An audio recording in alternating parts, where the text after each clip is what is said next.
नमस्ते। कभी सोचा है कि हमारे द्वारा पैदा किए जाने वाले प्लास्टिक कचरे का क्या होता है? आज मैं आपको एक अद्भुत प्रक्रिया दिखाने जा रहा हूं जो प्लास्टिक कचरे को पर्यावरण के अनुकूल निर्माण ईंटों में बदल देती है। यह सिर्फ सस्टेनेबल नहीं है, यह रेवोल्यूशनरी है। सबसे पहले कलेक्शन और सॉर्टिंग।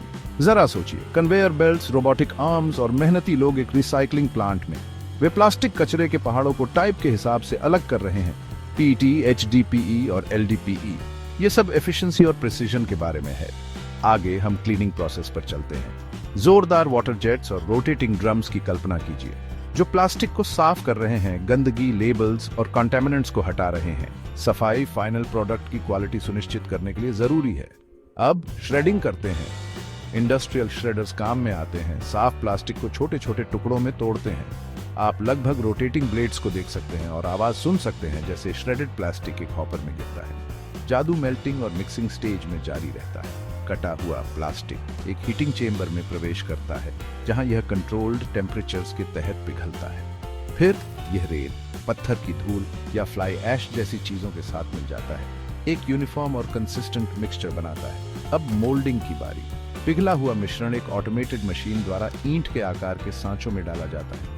एक कंप्रेशन सिस्टम शुरू होता है, हवा के बुलबुले हटाता है और डेंसिटी सुनिश्चित करने के लिए मिश्रण को कंपैक्ट करता है। आगे कूलिंग और हार्डनिंग आता है। सांचे एक कूलिंग कन्वेयर बेल्ट पर चलते हैं या एक कंट्रोल्ड क्यूरिंग चेंबर में प्रवेश करते हैं। जैसे ही मिश्रण जमता है, ये मजबूत टिकाऊ ईंटों में बदल जाता है, इस्तेमाल के लिए तैयार।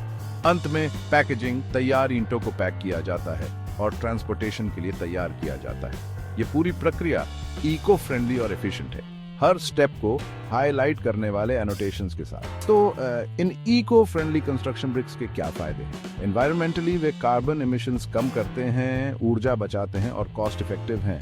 हेल्थ के हिसाब से वे हेल्थी और इंडोर एनवायरनमेंट्स बनाते हैं और नॉन टॉक्सिक मटेरियल्स से बने होते हैं। इकोनॉमिकली वे लागत कम करते हैं, पानी बचाते हैं और मेंटेनेंस कॉस्ट कम करते हैं। और सोशल इम्पैक्ट को न भूलें, रिसाइकलिंग और ब्रिक प्रोडक्शन फैसिलिटीज के जरिए जॉब क्रिएशन और कम्युनिटी डेवलपमेंट के बारे में सोचें। यह प्रक्रिया सिर्फ ईंट बनाने के बारे में नहीं है, यह एक सस्टेनेबल फ्यूचर बनाने के बारे में है। तो अगली बार जब आप कंस्ट्रक्शन के बारे में सोचें, तो प्लास्टिक कचरे की पावर के बारे में सोचें। सस्टेनेबल कंस्ट्रक्शन के बारे में और जानना चाहते हैं, उन इनिशिएटिव्स का समर्थन करें जो इको फ्रेंडली मटेरियल्स को बढ़ावा देते हैं और अपने प्रोजेक्ट्स में प्लास्टिक ब्रिक्स का इस्तेमाल करने पर विचार करें। देखने के लिए धन्यवाद। आइए मिलकर एक हरियाली बेहतर दुनिया बनाएं।